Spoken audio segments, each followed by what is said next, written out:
Ano yan, tol? Relapse. Nagre-relapse ka kahit hindi naman naging kayo? Anak ng pateng.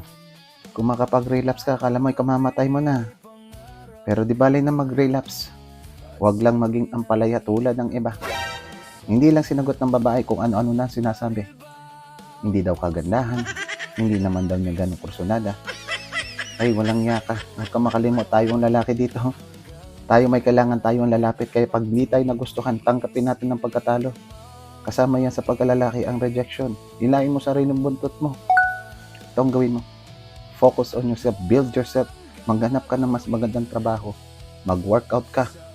Tapos mag-aral ka, mambola. Ito ang gawin mo para makasigurado. Yan ay parang job interview. Hindi porket in-interview ka ng babae, pasado ka na.